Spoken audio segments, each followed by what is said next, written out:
when you think about it, though, the Bible is pretty weird. Um, some of the stuff that's in there, especially some of that stuff in the Old Testament, it's pretty weird.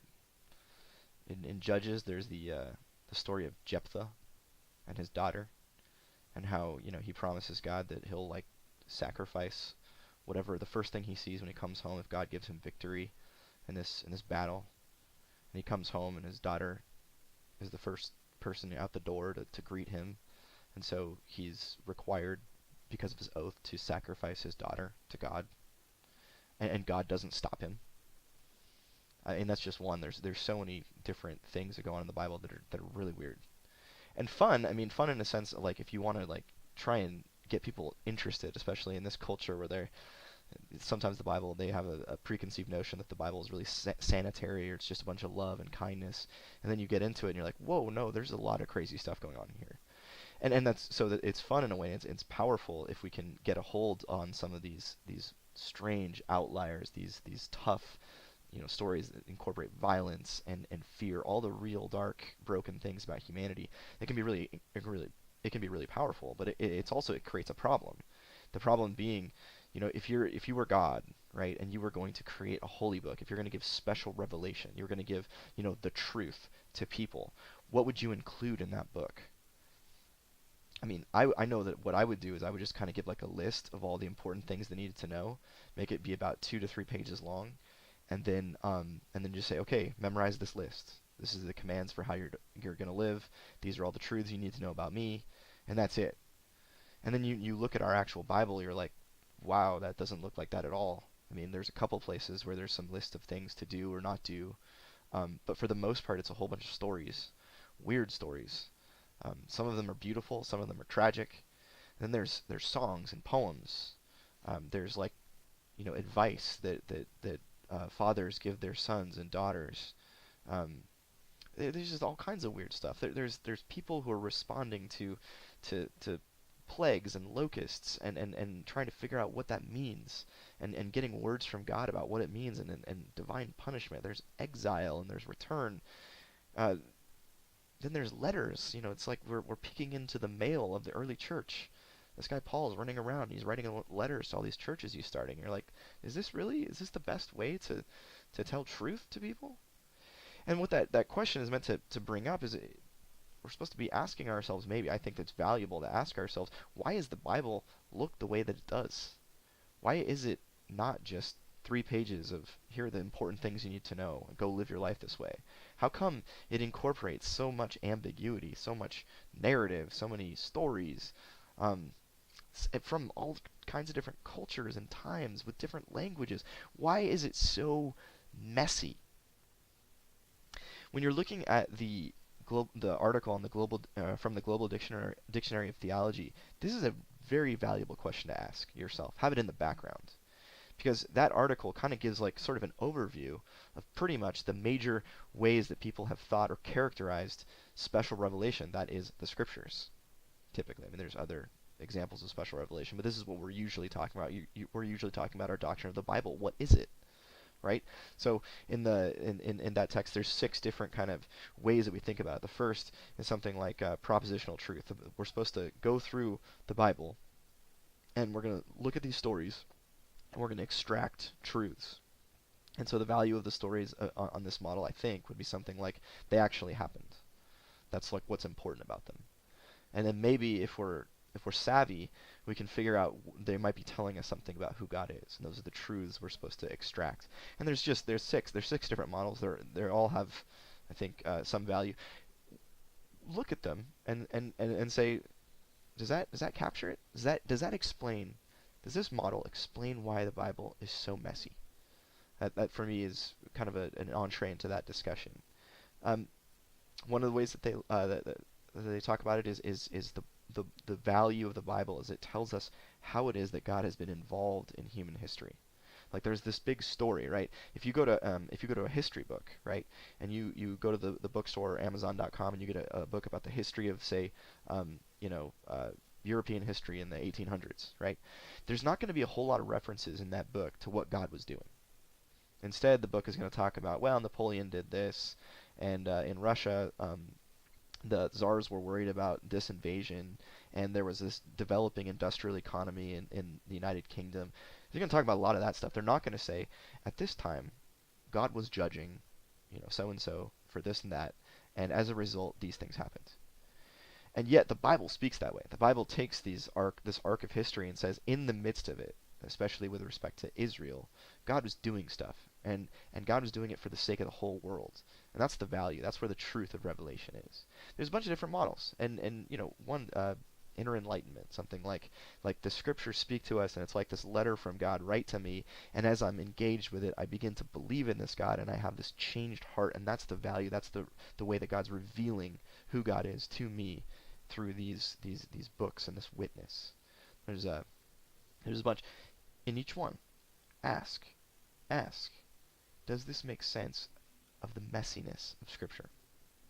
And then, if you see any of the models and you're interested, and you're like, I like that, I want to know more about that, let me know.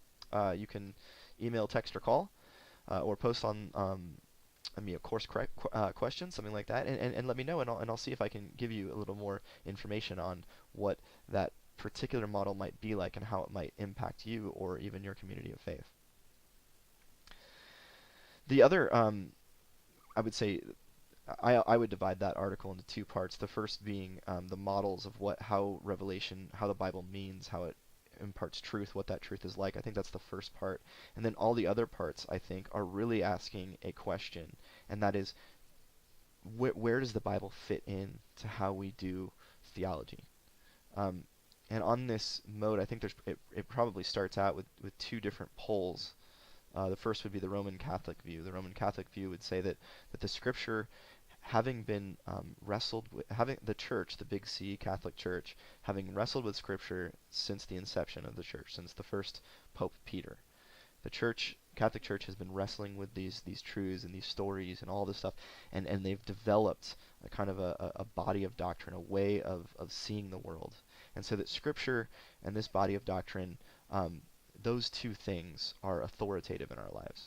That's kind of like a traditional view of Roman Catholicism. A little bit broad, but on the other hand, on the other pole, if you will, is something like fundamentalism or conservative Protestantism.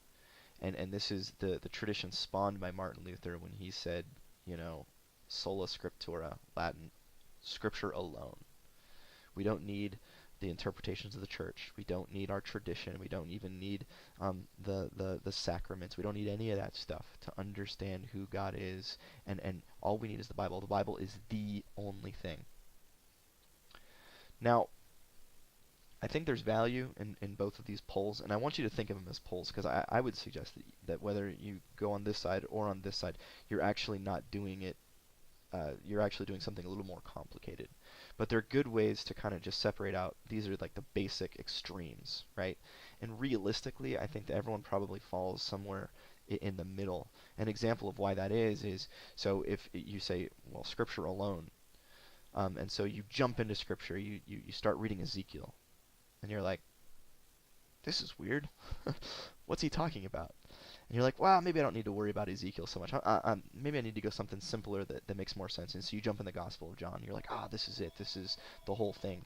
Well, the question is, what makes John, the center of how you think about the Bible, right? Why is John more important than Ezekiel? Why does John give more critical information than Ezekiel? Well, that's a decision that a lot of Christians make, but that's because Christians think that Jesus is really important.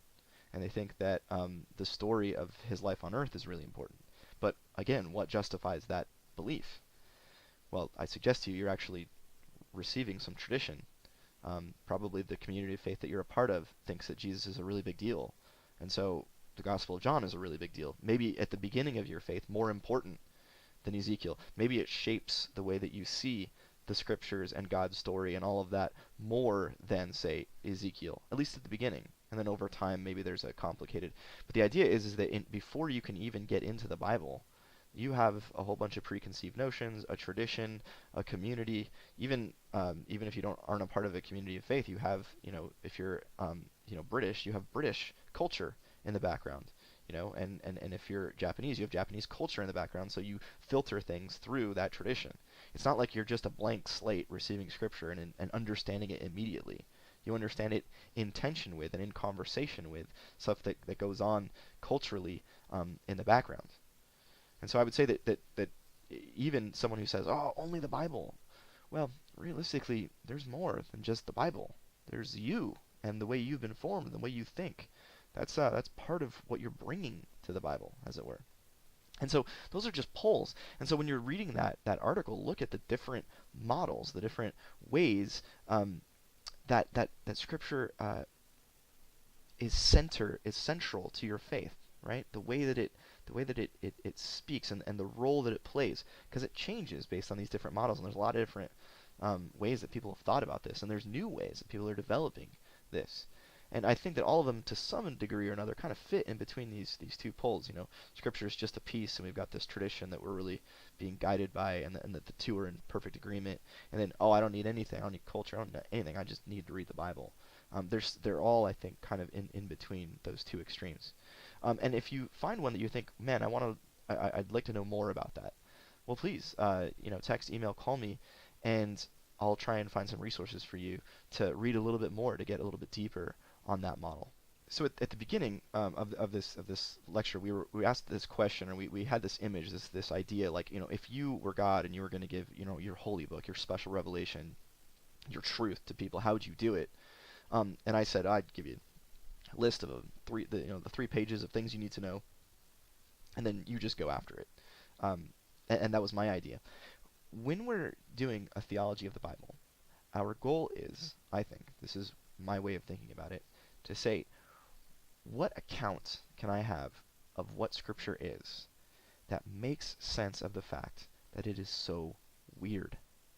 And so whether you end up being a person who believes in the importance of salvation history, the narrative of God's involvement of the world, or if you're a person who, I think in the article they call it dialectical encounter or something. It's kind of a Barthian view, Karl Barth, where the Scripture is like this witness, and through it the Spirit works, and we suddenly see the person of Christ as Christ is.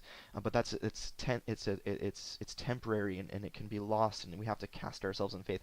Very almost very interesting way of doing it. Whatever you end up settling on, you have to have you have to be able to explain why it is that view right there makes sense of why the Bible looks the way the Bible does, and not this list of 3 pages of here are the 3 things you need to know, and do this, that, and the other thing, but don't do this. Why isn't it like that? If you can have that account, then I think you're going to be able to have not only a better sense of how you're going to interact with Scripture, and that might change, but you'll also be able to give an account to people of why the Bible matters. You'll be able to explain to people, you'll be able to say, this is why we structure our lives around this book, because it's doing something that only this book could do. Only this book, not, other holy books, not other, the Constitution, not all the different things that people, organize their life by, the law, the traditions of their family. No, this book does something much different, much deeper, and it can only do it because it's structured this way.